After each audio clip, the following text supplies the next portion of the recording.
नमस्कार, आप देख रहे हैं सुपर प्राइम टाइम। आपके साथ मैं हूं प्रतिमा मिश्रा। यूक्रेन के पास परमाणु हथियार नहीं है और न ही किसी देश से न्यूक्लियर वेपन मिलने की उम्मीद है। फिर भी ज़ेलेंस्की रूस पे न्यूक्लियर तबाही लाने की प्लानिंग पर काम कर रहे हैं।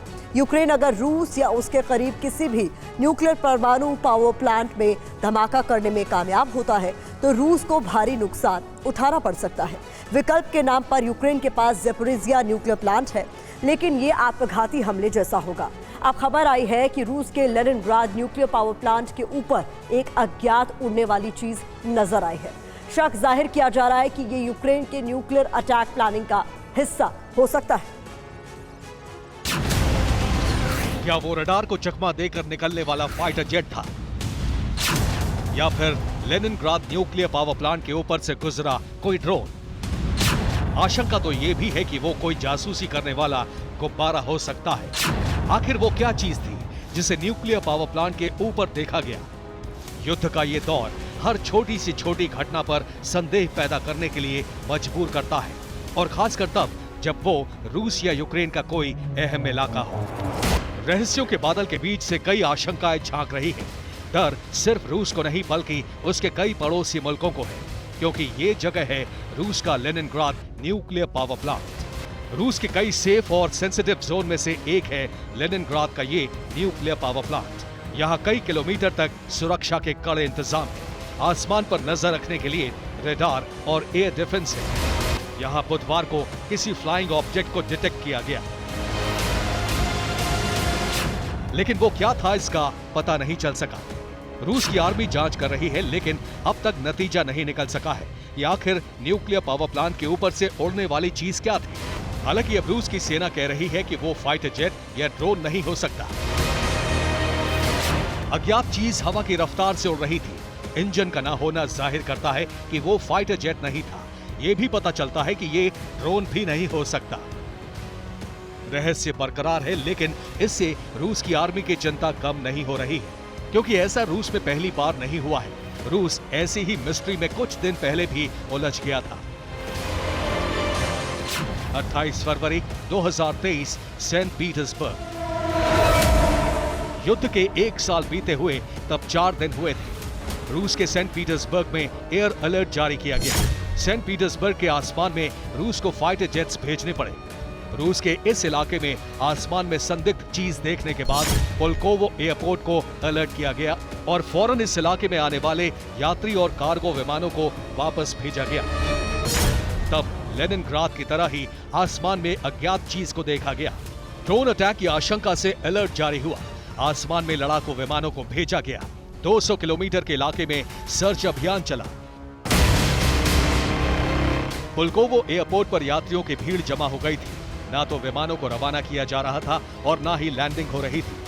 कैलिनिनग्राद से आ रहे विमानों को वापस लौटा दिया गया था। रूस के सुखोई 35 और मिग 31 ने पूरे इलाके की जांच की, लेकिन कुछ नहीं मिला। रहस्य ही रह गया। ठीक वैसा ही अब लेनिनग्राद में न्यूक्लियर पावर प्लांट के इलाके में हुआ। खुफिया रिपोर्ट के मुताबिक ज़ेलेंस्की रूस को न्यूक्लियर हमले की तैयारी का जवाब देने में जुट गए हैं। रूस की आर्मी कड़ियां जोड़ रही है। रूस की आर्मी को लेनिनग्राद न्यूक्लियर पावर प्लांट पर हमले की साजिश का शक क्यों हो रहा है, ये आपको बताते हैं। 5 अप्रैल 2023 ज़ेपोरिजिया प्लांट। ज़ेपोरिजिया के करीब यूक्रेन के एक ड्रोन का मलबा मिला। रूस की आर्मी ने आरोप लगाया कि यूक्रेन ज़ेपोरिजिया न्यूक्लियर प्लांट में धमाके की साजिश रच रहा है। ज़ेलेंस्की के न्यूक्लियर पावर प्लांट को टारगेट करने की प्लानिंग का एक और सबूत मिला है। रूस की आर्मी का दावा है कि ज़ेपोरिजिया के करीब यूक्रेन ऑपरेशन की तैयारी कर रहा है। और एक खौफ के पास यूक्रेन ने हथियार जमा किए हैं। यूक्रेन के सैनिकों का जमावड़ा भी बढ़ता जा रहा है। ज़ेपोरिजिया से ओरेखोव की दूरी 67 किलोमीटर है। रूस की सेना का दावा है कि यूक्रेन यहां से नया ऑपरेशन लॉन्च कर सकता है, जिसका असर ज़ेपोरिजिया प्लांट पर होगा। रूस का दावा है कि यूक्रेन के करीब 75,000 सैनिक इस इलाके में जमा हो गए हैं। 27 मार्च तक यूक्रेन की तैयारी पूरी हो गई थी और अब अप्रैल में यूक्रेन इस प्लांट पर कई बड़े अटैक की तैयारी में है। ज़ेपोरिजिया में धमाके का सबसे अधिक नुकसान यूक्रेन को उठाना होगा। इसलिए हो सकता है यूक्रेन ने अब लेनिनग्राद न्यूक्लियर प्लांट को टारगेट करने का प्लान तैयार किया है। ज़ेलेंस्की के इस मंशे को पुख्ता करने वाली एक और रिपोर्ट आई है। 19 अक्टूबर 2022, ज़ेपोरिजिया प्लांट। रिपोर्ट के मुताबिक ज़ेपोरिजिया न्यूक्लियर पावर प्लांट पर कब्जे के लिए यूक्रेन ने बड़े हमले की तैयारी की थी। यूक्रेन के 600 सैनिकों ने ज़ेपोरिजिया न्यूक्लियर पावर प्लांट पर हमला किया था। सैनिक भारी मशीन गन और ऑटोमेटिक ग्रेनेड लॉन्चर से लैस थे। रूस की सेना ने यूक्रेन के हमले को नाकाम कर दिया था। रूस की आर्मी अब न्यूक्लियर प्लांट्स की सुरक्षा को लेकर चौकन्नी है, क्योंकि यूक्रेन के ड्रोन, रडार और एयर डिफेंस को चकमा देकर मॉस्को तक पहुंचने में कामयाब हो गए थे। जमीन पर पड़े ड्रोन के ये मलबे सबूत है कि रूस की जमीन कभी भी आसमान से आने वाले आत्मघाती मशीनी परिंदों से दहल सकती है। युद्ध की शुरुआत के साथ ही रूस ने अपनी सीमा के भीतर अभेद कवच बनाने का जो दावा किया था, उसे इन तस्वीरों ने गलत साबित कर दिया था। मार्च की शुरुआत में ही रूस की जमीन को थर्राने में सक्षम एक ड्रोन मॉस्को के बिल्कुल करीब तक पहुंच चुका था। टारगेट एक ऐसा गैस प्लांट हो सकता है जिसमें आग लगती तो रूस को बहुत नुकसान होता, लेकिन ड्रोन क्रैश हो गया और जमीन पर गिर गया। ये यूक्रेन का UJ-31 लॉइटरिंग कामिकाज़े ड्रोन था। ड्रोन साउथ मॉस्को के गैस प्लांट की तरफ आ रहा था। ड्रोन के टारगेट पर मॉस्को का इलाका भी हो सकता था। अब तक कोई ड्रोन रूस में इतने अंदर तक नहीं पहुंचा था। अब तक रूस में ड्रोन का जो मलबा मिला है वो विस्फोटकों से तैयार किया गया एक नए तरह का ड्रोन था। उस पर किसी देश की मार्किंग नहीं है और ना ही वो किसी खास मॉडल का था, लेकिन मॉस्को के करीब गोवस्तोवो में जो ड्रोन मिला वो यूक्रेन का ही था। यूक्रेन के इस ड्रोन का नाम UJ-22 बम है। ड्रोन 800 किलोमीटर दूर तक जाकर हमला करने में सक्षम है। UJ-22 यूक्रेन का एक सर्विलांस ड्रोन था, लेकिन अब UJ-22 में विस्फोटक लगाकर इसे UJ-31 का नाम दिया गया है।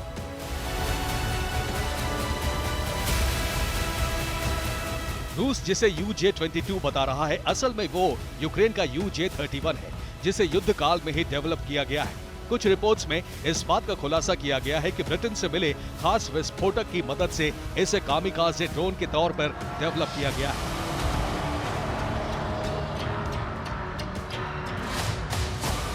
दो बातें साफ हो चुकी हैं। पहली ये कि यूक्रेन के पास कई तरह के ड्रोन हैं। दूसरी ये कि यूक्रेन के ड्रोन रूस के रडार सिस्टम और एयर डिफेंस दोनों को चकमा देने में कामयाब हो जाते हैं। अब देखना है कि रूस की ताकतवर सेना लेनिनग्राद न्यूक्लियर पावर प्लांट के ऊपर से उड़ने वाली चीज का पता लगा पाती है, या फिर सेंट पीटर्सबर्ग के आसमान में दिखने वाली अज्ञात चीज के रहस्य की तरह ये घटना भी एक मिस्ट्री रहेगी।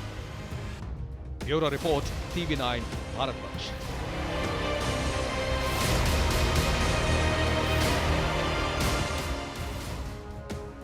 क्या दुनिया में न्यूक्लियर विनाश की घड़ी टिक टिक करने लगी है? क्या दुनिया में न्यूक्लियर तबाही अब अपने अंजाम तक पहुंचने वाली है? पुतिन से लेकर बाइडेन ने समंदर में अपने बारूदी विनाश के ब्रह्मास्त्र उतार दिए हैं। समंदर में ऐसी न्यूक्लियर सुनामी दस्तक देने वाली है जिसकी जद में करोड़ों लोगों की जिंदगियां हैं। लेकिन समंदर में वर्चस्व की इस लड़ाई में जीत किसकी होगी? सुपर पावर्स के महाविध्वंस के हथियार आमने सामने हैं। खतरा बहुत बड़ा है, लेकिन कोई भी पीछे हटने को तैयार नहीं है। देखिए special report, Red Sea to Arctic, परमाणु विनाश की टिक टिक। समंदर से सर्वनाश का सायरन बज चुका है। सुपर पावर्स के बीच हाई वोल्टेज टेंशन अब न्यूक्लियर सुनामी ला सकती है। खतरा बहुत ज्यादा बढ़ गया है। फिनलैंड के नेटो में शामिल होने का जख्म पुतिन के सीने में नश्तर की तरह चुभ रहा है। इंतकाम की आग में जल रहा रूस अब बहुत बड़े काउंटर अटैक की तैयारी में है और समंदर से ही इस महाविनाश की फाइनल स्क्रिप्ट तैयार हो रही है। दुनिया के बड़े से बड़े एक्सपर्ट्स दावा करते आए हैं, अगला विश्व युद्ध समंदर से होगा। आसमान से ज्यादा पानी के रास्ते आग बरसेगी और ये ट्रायंगल उसी की तस्दीक करता नजर आ रहा है। एक तरफ नेटो के वॉरशिप हैं तो दूसरे फ्रंट पर रूस और अमेरिका की न्यूक्लियर सबमरीन आमने सामने। समंदर से वर्ल्ड वॉर को लेकर सन्न कर देने वाली खबरें आ रही हैं। नेटो के वॉरशिप्स भीषण जंग का बारूद लेकर रूस के दरवाजे तक पहुंच चुके हैं। नेटो के वॉरशिप बाल्टिक देश एस्टोनिया पहुंचे। German navy frigate Brandenburg Estonia की राजधानी तालिन पहुंची। पुर्तगाल की नेवी फ्रिगेट बार्टोलोम्यो डियाज भी तालिन पहुंची। दोनों देश एस्टोनिया के साथ मिलकर कुछ बड़ा करने की तैयारी में हैं। एस्टोनिया पहुंचे नेटो वॉरशिप्स के क्रू को फाइनल असॉल्ट के अगले ऑर्डर का इंतजार है। नेटो के ये वॉरशिप्स रूस की उस चाल का काउंटर है जिसे उसने 3 दिन पहले ही चला है। पुतिन ने नेटो के बढ़ते खतरे को देखते हुए यूरोप विनाश के विध्वंसक मिशन को हरी झंडी दे दी है। रूस की Belgorod nuclear submarine सेवरोदोविन्स्क naval base से रवाना हो चुकी है। अगले कुछ ही घंटों में रूसी सबमरीन सेवरोमोस्क नेवल बेस पहुंचने वाली है। ये नेवल बेस नॉर्वेजियन और बैरेंट्स सागर के बीच में है। रूस इस बेस से सीधे फिनलैंड पर बड़ा अटैक कर सकता है। रूस न्यूक्लियर सबमरीन से फिनलैंड के अलावा और नेटो देशों को भी निशाना बना सकता है। पुतिन ने कुछ दिन पहले ही ऐलान किया था कि उसकी न्यूक्लियर सबमरीन का दुनिया के किसी भी मुल्क के पास कोई तोड़ नहीं। पुतिन तो न्यूक्लियर ताकत से लैस सुपर टॉर्पीडो सबमरीन बनाने का भी ऐलान कर चुके हैं। और अब रूस की जंगी तैयारियों का ये ट्रेलर भी देख लीजिए। समुद्र में बारूदी महाविनाश को अंजाम देने के लिए रूस ने युद्ध स्तर पर तैयारियां शुरू कर दी हैं। रेड सी में जिरकॉन न्यूक्लियर मिसाइल्स को लेकर रूस का एडमिरल गोर्शकोव वॉरशिप उतर चुका है। यहाँ मीडियम सी टैंकर कामा के साथ युद्ध की तैयारियों को अंजाम दिया जा रहा है। समुद्र में बारूदी बवंडर लाने के लिए रूसी फौज जंग के हर दांव पेच को आजमाने में लगी हुई है। अब जिस घातक हथियार को लेकर रूसी फौज यहां पहुंची है, उसकी विनाश लीला की पहुंच का अंदाजा कितना है वो भी देख लीजिए। दुनिया की सबसे घातक हाइपरसोनिक क्रूज मिसाइल 9 मैक की रफ्तार से दुश्मन पर वार करने में महारत, आवाज की रफ्तार से 9 गुना तेज अटैक करने में सक्षम, लंबाई 30 फीट और 1500 किलोमीटर तक अटैक कर सकती है। ये मिसाइल अपने साथ 400 किलोग्राम वॉरहेड ले जाने में सक्षम है। जो जिरकॉन मिसाइल पुतिन ने समंदर में तैनात की है, उसे लेकर पुतिन दावा कर रहे हैं कि इसके आगे दुनिया की कोई भी दूसरी मिसाइल टिक नहीं पाएगी। इसकी सबसे बड़ी खासियत है इसकी तेज रफ्तार और समंदर से ये अपने टारगेट को पल भर में खाक कर सकती है।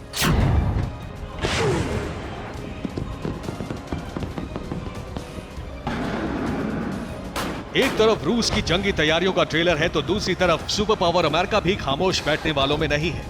रेड सी में रूस के एडमिरल गोर्शकोव की वॉर एक्सरसाइज के जवाब में अमेरिका ने भी अपना घातक न्यूक्लियर हथियार उतार दिया है। आपको दिखाते हैं समंदर में अमेरिका के वो घातक हथियार जो रूस पर भीषण अग्नि वर्षा कर सकते हैं। एक तरफ है अमेरिका का बेहद घातक carrier strike group George H.W. Bush और दूसरी तरफ अमेरिका की बेहद घातक न्यूक्लियर सबमरीन। ये अमेरिका के वो 2 न्यूक्लियर हथियार हैं जिनके टारगेट पर रूसी वॉरशिप, रूसी सबमरीन और रूसी बेस है। ये महाविनाश का वो ट्रेलर है जो रूसी खेमे में महातबाही ला सकता है। मेडिटेरेनियन सी में अमेरिका ने तैनात किया एयरक्राफ्ट कैरियर। रेड सी की तरफ अमेरिका की न्यूक्लियर पावर्ड सबमरीन तैनात। George H.W. Bush carrier strike group वापस नहीं लौटेगा। अमेरिका ने समंदर में USS फ्लोरिडा सबमरीन को उतारा। A-10 Thunderbolt attack fighter jet की तैनाती का भी ऐलान। सबमरीन अपने साथ 154 टॉमाहॉक क्रूज मिसाइल ले जाने में सक्षम।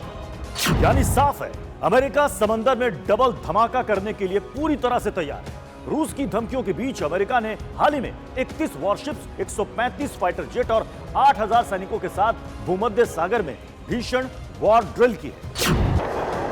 समंदर से सर्वनाश का ये वो ट्रेलर है जिससे वक्त वक्त पर अमेरिका अपने सबसे बड़े दुश्मन को डराता रहता है। ये बारूदी तैयारियों की वो जंग है जिसमें रूस और नेटो देश एक दूसरे पर भारी पड़ना चाहते हैं। लेकिन इस बार हालात बेहद ज्यादा संवेदनशील हैं। दुनिया के बड़े से बड़े वॉर एक्सपर्ट्स इस बार न सिर्फ डरे हुए हैं बल्कि लगातार अलर्ट भी कर रहे हैं, क्योंकि पुतिन ने समंदर में न्यूक्लियर सुनामी लाने की कसम खा ली है। तो वहीं अमेरिका और नेटो देश लगातार अपनी हरकतों से रूस को उकसा रहे हैं। डर इस बात का है कि कहीं यूक्रेन से छिड़ी जंग दुनिया में तीसरे विश्व युद्ध की बड़ी वजह न बन जाए।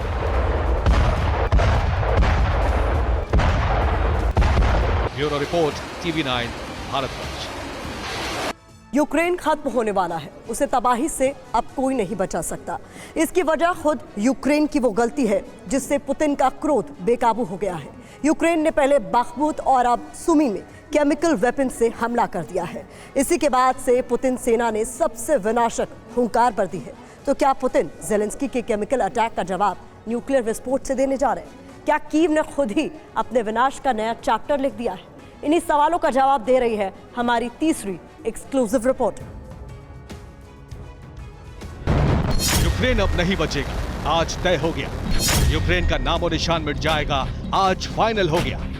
ना अमेरिका ना नेटो, यूक्रेन को कोई नहीं बचा पाएगा। पुतिन ने अपनी पावरफुल पलटन को सर्वनाश करने का हुक्म दे दिया है। ज़ेलेंस्की सेना ने बहुत बड़ी गलती कर दी है। इसका खामियाजा उसे एटमी विनाश के तौर पर भुगतना पड़ेगा। पुतिन न सिर्फ न्यूक्लियर हमला करने वाले हैं, बल्कि केमिकल वेपन दागकर यूक्रेन को अपाहिज बना देंगे। यूक्रेन की तबाही उसी वक्त तय हो गई जब उसने युद्ध के मैदान में केमिकल वेपन से अटैक कर दिया। यूक्रेन के इसी हमले के बाद पुतिन महाविस्फोट करने वाले हैं। वॉर ग्राउंड से जो रिपोर्ट आई है, उसके मुताबिक यूक्रेनी आर्मी ने सूमी में रूसी फौज पर केमिकल वेपन से हमला किया। इसी हमले के बाद यूक्रेन पर परमाणु प्रहार का ट्रिगर दब गया। रूस यूक्रेन को माफ नहीं बल्कि पूरी तरह से साफ कर देगा। ये कोई पहली बार नहीं है जब यूक्रेनी सेना ने केमिकल अटैक को अंजाम दिया है। यूक्रेनी फोर्स ने 1 मार्च को बाखमुत में रासायनिक बम से अटैक किया था। इस हमले में 2 रूसी जवानों की जान चली गई थी। 18 फरवरी को रूसी एजेंसी RIA ने दावा किया था कि यूक्रेन की आर्मी बाखमुत और वुलेदर में केमिकल हथियारों से हमले कर रही है। अमेरिका से यूक्रेन को छोटे केमिकल हथियार सप्लाई हो रहे हैं। रूस के रेडिएशन, केमिकल और बायोलॉजिकल प्रोटेक्शन प्रमुख लेफ्टिनेंट जनरल इगोर किरिलोव ने 28 फरवरी को कहा, डोनेट्स्क के क्रामातोर्स्क में केमिकल हथियार पहुंचाए जा चुके हैं। एक ट्रेन की बोगी में अमेरिका से मिले 16 केमिकल कंटेनर लोड करके पहुंचाए गए हैं। ये BZ नाम का केमिकल है। BZ नाम के इस केमिकल के असर से दिमाग सुन्न पड़ जाता है, शरीर पर इंसान का नियंत्रण नहीं रहता। अब तक अमेरिका रूस पर मानव संहार करने वाले प्रतिबंधित हथियारों के इस्तेमाल का आरोप लगाता रहा है, लेकिन अब रूस ने कहा है कि अमेरिका अफगानिस्तान और सीरिया की तरह यूक्रेन युद्ध में रूसी सेना पर केमिकल अटैक करवा रहा है। रूस के मुताबिक अमेरिका यूक्रेन में BZ केमिकल वेपन भेज चुका है। अमेरिका ने 1990 में इन हथियारों को नष्ट करने का दावा किया था, लेकिन अमेरिका ने बड़े पैमाने पर इन हथियारों के सैंपल बचा लिए। अब रूस को इन केमिकल हथियारों से निशाना बनाने की साजिश रची जा रही है। अमेरिका और यूक्रेन के इसी केमिकल साजिश से पुतिन गुस्से से भर गए हैं। रूस ने इस मसले को यूनाइटेड नेशन में उठाया है। संयुक्त राष्ट्र को यूक्रेन की तरफ से हुए केमिकल हमलों की डिटेल सौंप दी गई है। इसके साथ ही रूस ने महाविध्वंस की फाइनल वार्निंग दे दी है।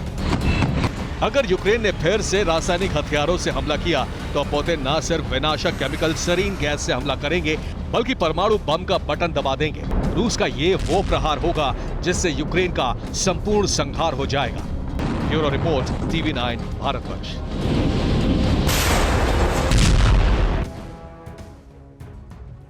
यूक्रेन को युद्ध लड़ने के लिए फाइटर जेट्स की जरूरत है, लेकिन इस मोर्चे पर वो ऐसे संकट में फंस गया है जिससे उबरने का कोई रास्ता नहीं है। अमेरिका और यूरोप यूक्रेन को एडवांस फाइटर जेट देने से कतरा रहे। वजह है फाइटर जेट की तकनीक चोरी होने का डर। इसलिए यूरोप के छोटे देशों से यूक्रेन को फाइटर जेट सप्लाई कराए जा रहा है। ये रूस में बने फाइटर जेट हैं, लेकिन अब पुतिन ने नेटो के इस मिशन के खिलाफ ऑपरेशन जेट क्रैश छेड़ दिया है। पुतिन का सीक्रेट ऑपरेशन क्या है और कैसे ये यूक्रेन सहित नेटो के लिए संकट बन गया है, देखिए इस रिपोर्ट में।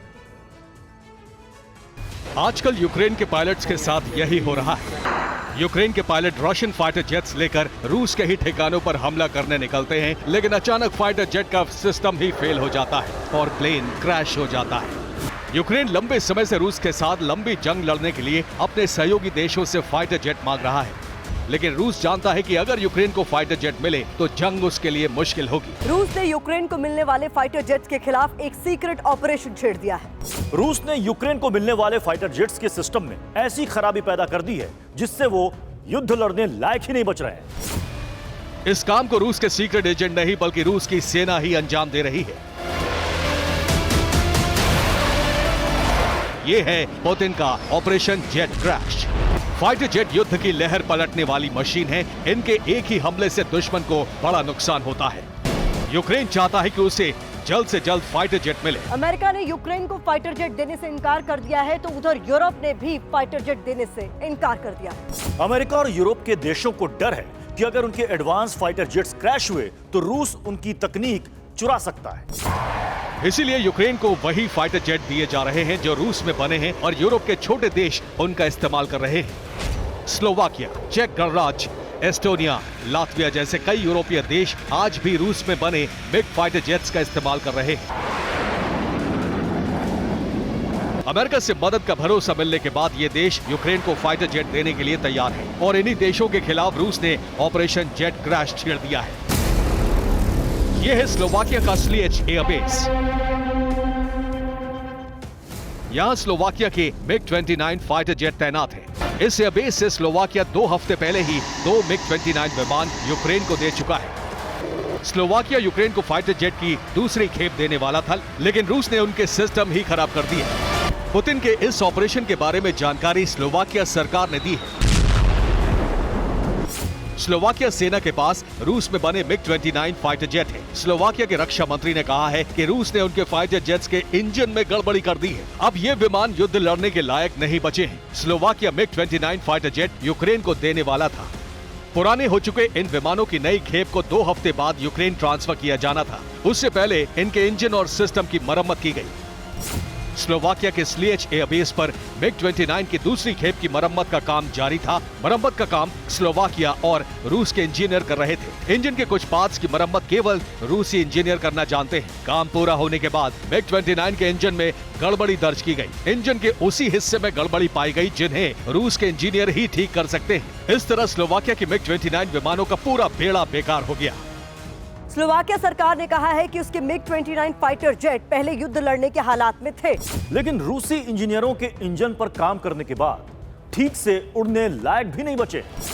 माना जा रहा है कि पुतिन के इशारे पर यह काम किया गया है, यानी फाइटर जेट मिलने की यूक्रेन की आखिरी उम्मीद भी खत्म हो गई है, क्योंकि अमेरिका और यूरोप तकनीक चोरी के डर से यूक्रेन को एडवांस फाइटर देने नहीं वाले और रूस के विमान युद्ध में नहीं उतर सकते, क्योंकि रूस के इंजीनियर इनके सिस्टम और इंजन में ऐसी खराबी पैदा कर रहे हैं जिसे उनके सिवा कोई ठीक नहीं कर सकता। Bureau report, TV9 Bharatvarsh. आज दुनिया पहले ही 2 धड़ों में बटी हुई है। रूस और अमेरिका आमने सामने हैं।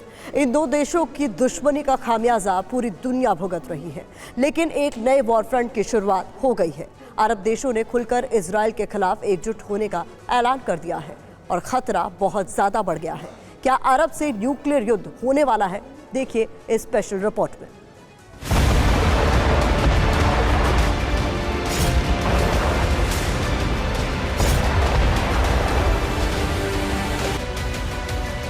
क्या दुनिया में एक नया वर्ल्ड ऑर्डर बनने जा रहा है?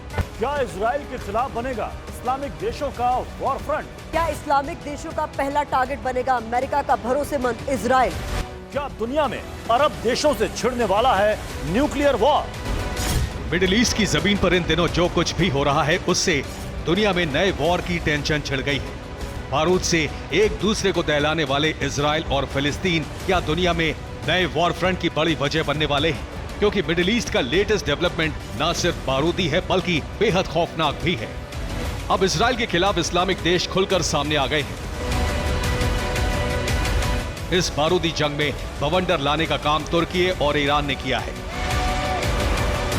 तुर्की के राष्ट्रपति एर्दोआन और ईरान के राष्ट्रपति रईसी के बीच फोन पर बात हुई। तुर्की और ईरान ने मिलकर इजराइल के खिलाफ दुनिया के मुस्लिम देशों से एकजुट होने की अपील की है। दुनिया भर के मुस्लिम देश इजराइल के खिलाफ एकजुट हो। मुस्लिम देशों के साथ मुस्लिम समुदाय इजराइल के खिलाफ सामने आए। संयुक्त राष्ट्र फिलिस्तीन में पवित्र स्थानों को बचाने की कोशिश करे। पवित्र स्थलों को बचाए रखने की जिम्मेदारी इस्लामिक सहयोग संगठन पर भी है। बेशक तुर्की, ईरान जैसे देश इजराइल के खिलाफ नया फ्रंट बनाने की बात करें, लेकिन इजराइल के साथ अमेरिका खुलकर खड़ा है। ये अब से कुछ वक्त पहले की तस्वीर है। उस वक्त भी इजराइल ने ईरान का असली चेहरा बेनकाब करने की कोशिश की थी। Many in the international community, I would say most of the international community, have seen the true face of Iran. They've seen the barbarism of this regime against its own people. They've seen how it exports aggression beyond its border and beyond the Middle East. And I think there's a common consensus that this regime must not acquire nuclear weapons. अब Israel के खिलाफ बन रहे एक और war front की इस तस्वीर को भी गौर से देख लीजिए। एक दिन पहले ही रूस के विदेश मंत्री सरगेई लावरोव और तुर्की के राष्ट्रपति एर्दोआन की मुलाकात हुई और इस मुलाकात के बाद लावरोव ने ऐलान कर दिया कि दुनिया में एक नए वर्ल्ड ऑर्डर की सबसे ज्यादा जरूरत है। यानी रूस ने अरब देशों से अमेरिकी ताकतों के खिलाफ एक नए वॉर फ्रंट की पूरी तैयारी कर ली है। सवाल उठता है कि क्या नए वॉर फ्रंट की तस्वीर कुछ इस तरह होगी। एक तरफ अमेरिका और इजराइल होंगे और दूसरी तरफ रूस के करीबी और अरब देश। अमेरिका इजराइल वर्सेस ईरान, तुर्की, रूस, चीन, नॉर्थ कोरिया। तुर्की बेशक नेटो का सदस्य है, लेकिन इजराइल के मुद्दे पर वो अमेरिका के विरोध में उतर आया है। वहीं इजराइल से ईरान और तुर्की की अदावत पुरानी है। रूस इस नए वॉर फ्रंट में अपने साथ चीन और नॉर्थ कोरिया को भी ला सकता है, क्योंकि दोनों ही अमेरिका के दुश्मन हैं। और इस नए वॉर फ्रंट को भड़काने का काम किया है इस खूनी जंग ने। एक दिन पहले ही लेबनान की धरती से इजराइल पर सीरियल रॉकेट अटैक किए गए। लेबनान की तरफ से इजराइल पर 34 रॉकेट दागे गए।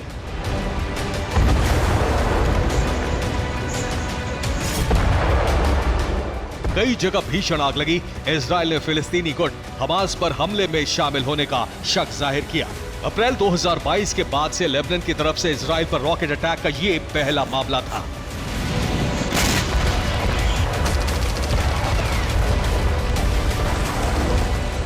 इजराइल ने साफ कर दिया है कि यह हमला जरूर हमास ने किया है, लेकिन इसका जिम्मेदार लेबनान भी है और इसका करारा जवाब दिया जाएगा।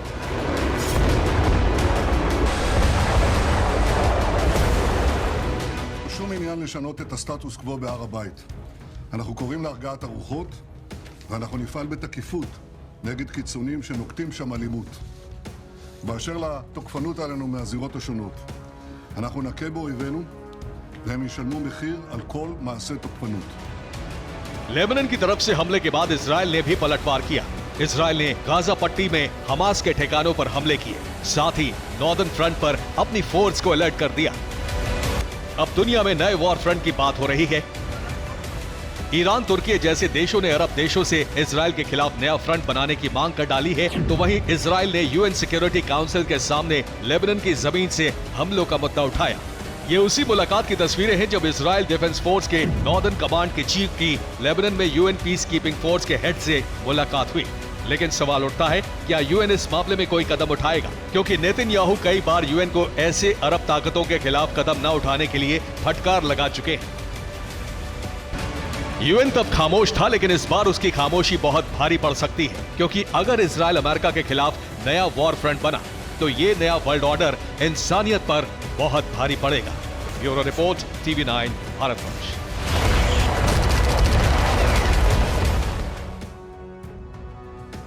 रूस के सैनिकों ने लाख कोशिश कर ली, लेकिन अभी तक पूरा बाखमुत अपने कब्जे में नहीं ले सके।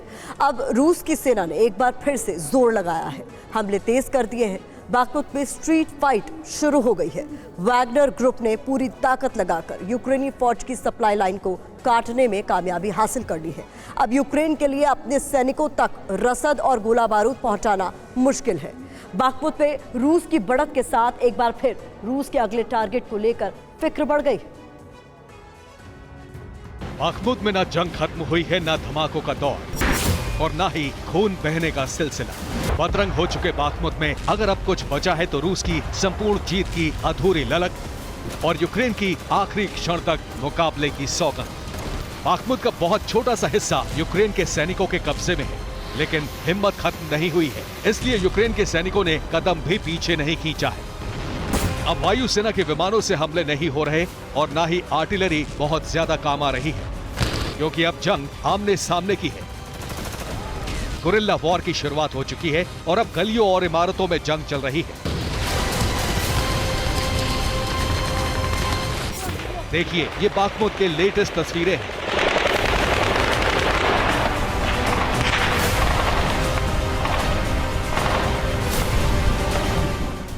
मशीन गन की आवाज गूंज रही है। दो सैनिक पैदल भाग रहे हैं और उनके पीछे कैमरा लगाए तीसरा सैनिक है। इन तस्वीरों से अंदाजा हो रहा है कि कैसे अब बाखमुत में क्लोज फाइट चल रही है। बाखमुत में अचानक रूस ने बड़ा हमला किया है। वैगनर्स के लड़ाकों ने भारी मशीन गन से फायर किया। यूक्रेन के सैनिकों को अब थोड़ा और पीछे किया गया है। ब्रिटिश इंटेलिजेंस रिपोर्ट के मुताबिक रूस को बाखमुत में बढ़त हासिल हुई है। ब्रिटिश रक्षा मंत्रालय के मुताबिक मार्च के आखिरी हफ्ते में यूक्रेन के सैनिक रूस के सैनिकों को आगे बढ़ने से रोकने में कामयाब हो गए थे, लेकिन शुक्रवार को रूस ने फिर बढ़त बना ली है। रूस के सैनिकों ने अब यूक्रेन की सप्लाई लाइन को भी काट दिया है। यूक्रेन अब ना तो अपने सैनिकों को गोला बारूद दे पा रहा है और ना ही बाखमुत में बैकअप फोर्स जा सकती है। रूस ने बाखमुक्ता नदी के पश्चिमी किनारों तक कब्जा जमा लिया है। इसी इलाके से यूक्रेन के सैनिकों को हथियारों की सप्लाई हो रही थी। बाखमुत के बाद रूस का अगला टारगेट भी फिक्स हो चुका है। रूस का अगला टारगेट क्रामातोर्स्क हो सकता है। बाखमुत से 55 किलोमीटर दूर है क्रामातोर्स्क। रूस की सेना ने सेवरोस्क को भी घेर लिया है। सेवरोस्क बेहद अहम जगह है। रूस यहां से डोनेट्स्क के दूसरे बड़े शहर क्रामातोर्स्क की ओर बढ़ सकता है। क्रामातोर्स्क डोनेट्स्क का टेरिटोरियल डिफेंस हेडक्वार्टर्स भी है। क्रामातोर्स्क की जीत से पश्चिम में नीपर नदी की ओर बढ़ना थोड़ा आसान हो जाएगा। क्रामातोर्स्क बाखमुत से 3 गुना बड़ा है। क्रामातोर्स्क की आबादी भी बाखमुत से दुगनी है। क्रामातोर्स्क में करीब 1.5 लाख लोग रहते हैं। अनुमान है कि क्रामातोर्स्क की लड़ाई बाखमुत से भी ज्यादा भयानक और खतरनाक होगी। क्रामातोर्स्क में जीत का मतलब रूस का पूरे डोनेट्स्क रीजन पर कब्जा माना जाएगा। बाखमुत में रूस की सेना अब फाइनल ऑपरेशन चला रही है। हर गली हर स्पॉट की चेकिंग की जा रही है।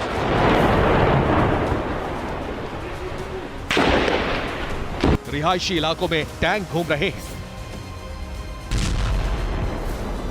अब अगर यूक्रेन के सैनिकों ने सरेंडर नहीं किया तो यूक्रेनी सैनिकों की हत्या कर दी जाएगी। Bureau report, TV9 Bharatvarsh. Taiwan पर इस वक्त बहुत बड़ा खतरा मंडरा रहा है। ड्रैगन ने उसकी घेराबंदी कर दी है। चीन ने जमीन से लेकर आसमान और समंदर में घातक हथियारों की तैनाती कर दी है। इतना ही नहीं, PLA ताइवान पर हमले की विध्वंसक प्रैक्टिस कर रही है। इसी प्रैक्टिस के दौरान ही चीन के 42 फाइटर प्लेन ताइवान के एयर स्पेस में घुस गए। सवाल यह है कि क्या अब चीन ताइवान पर फुल एंड फाइनल प्रहार करने जा रहा है? ताइवान का काम तमाम होने वाला है। चीन का रिएक्शन खत्म, एक्शन शुरू। ताइवान के राष्ट्रपति के अमेरिकी दौरे से ड्रैगन इतना भड़क गया कि उसने ताइवान तबाही की तैयारी कर ली। ताइवान के राष्ट्रपति साई इंग वेन ने वॉशिंगटन में अमेरिकी प्रतिनिधि सभा के स्पीकर केविन मैकार्थी से मुलाकात की तो चीन पूरी तरह चिढ़ गया। इस मुलाकात के बाद ही चीन ने तय कर लिया कि अब अमेरिका ने रेड लाइन क्रॉस कर दी है और अब चीन को ताइवान पर हमले से कोई नहीं रोक सकता। इधर साई अमेरिका से ताइवान लौटी और उधर PLA का एक्शन शुरू हो गया। जिनपिंग की सेना ने ताइवान के पास बड़ी तादाद में एयरक्राफ्ट और फाइटर जेट तैनात कर दिए हैं, जिससे ताइवान दहशत से भर गया है। ताइवान के रक्षा मंत्रालय के मुताबिक चीन ने उसके बॉर्डर के पास 13 एयरक्राफ्ट और 3 युद्धपोत डिप्लॉय किए हैं।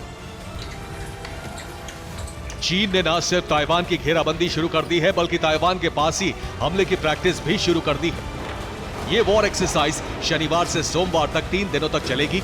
सबसे हैरान करने वाली बात यह है कि वॉर ड्रिल के दौरान चीन के 42 फाइटर जेट ताइवान स्ट्रेट में घुस गए, जिससे ताइवान से लेकर अमेरिका तक सनसनी फैल गई।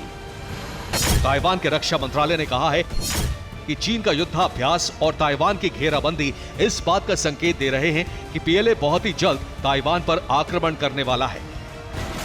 चीन की चालबाजियां यही ऐलान कर रही हैं कि जिनपिंग ने ऑपरेशन ताइवान को एक्टिवेट कर दिया है। चीन के विदेश मंत्रालय ने जो बयान जारी किया है वो इस बात का क्लियर मैसेज दे रहा है कि ताइवान पर जल्द ही बड़ा प्रहार होने वाला है। सुन लीजिए, ताइवान पर कब्जा करने के लिए चीन कोई भी कदम उठाने को तैयार है। यही ऐलान है चीन के विदेश मंत्रालय का। ताइवानी राष्ट्रपति के अमेरिकी दौरे से जिनपिंग बहुत गुस्से में है। वो ताइवान पर हमला कब करेंगे इसकी तारीख को बहुत सीक्रेट रखा गया है, लेकिन टॉप डिफेंस एक्सपर्ट दावा कर रहे हैं कि ताइवान की तबाही की तारीख बहुत ही नजदीक है। Bureau report, TV9 Bharatvarsh. South Korea America के साथ मिलकर लगातार युद्धाभ्यास से किम को चेतावनी दे रहा है, तो वहीं किम लगातार अपने हथियारों के प्रदर्शन से अमेरिका को नए नए शॉक दे रहा है। किम जोंग ने एक बार फिर अपने अंडर वाटर न्यूक्लियर ड्रोन का टेस्ट किया है। किम का यह हथियार 1000 किलोमीटर दूर युद्धपोत को नष्ट कर सकता है और समंदर में रेडियो एक्टिव सुनामी ला सकता है। बहुत हुई हवा में आग की बारिश। अब किम जोंग दिखा रहा है समंदर में अपनी ताकत। ऐसा विनाशक हथियार जिसे न रडार देखेगा ना एयर डिफेंस रोक सकेगा।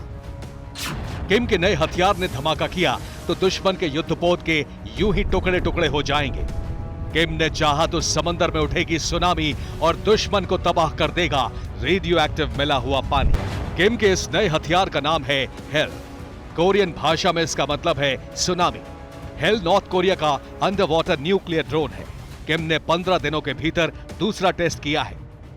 किम के पोसाइडन टॉर्पीडो से प्रहार हुआ तो न वैज्ञानिक चेतावनी दे सकेंगे, न ही भूकंप के झटकों से खतरे का सिग्नल मिलेगा। अचानक समंदर में तरंगे उठेंगी और फिर आएगी सुनामी। नॉर्थ कोरिया का दूसरा under water nuclear drone target पर अटैक करने से पहले 71 घंटों तक पानी में रहा। इसे अमेरिका और साउथ कोरिया के नए युद्धाभ्यास का जवाब माना जा रहा है। न्यूक्लियर ड्रोन में रेडियो एक्टिव सुनामी लाने की क्षमता है। यह दूसरे देशों के पोर्ट्स यानी बंदरगाहों को भी आसानी से तबाह कर सकता है। नॉर्थ कोरिया ने मिसाइलों के बाद अपने पहले अंडर वाटर न्यूक्लियर ड्रोन का सफल परीक्षण 21 से 23 मार्च के बीच किया था। पहले टेस्ट के दौरान हेल 59 घंटे तक पानी में रहा। 80 से 150 मीटर गहराई में टेस्ट किया गया था। धमाके से रेडियो एक्टिव सुनामी आई। समंदर की लहरें 500 मीटर ऊंची उठी। रेडिएशन से लाखों मौत हो सकती है। किम जोंग अब शांत लहरों को जब चाहे तूफानी बना सकता है। किसी हिस्से में चाहे तो सुनामी ला सकता है। किसी भी देश के तटीय इलाकों में बर्बादी ला सकता है। ये हथियार न सिर्फ कोरियाई प्रायद्वीप बल्कि पूरे विश्व की शांति और सुरक्षा के लिए खतरा साबित हो सकते हैं। दूसरे टेस्ट से इतना साफ हो गया है कि किम जोंग अब 1000 किलोमीटर की दूरी तक मौजूद युद्धपोत को निशाना बना सकता है। Bureau report, TV9 Bharatvarsh.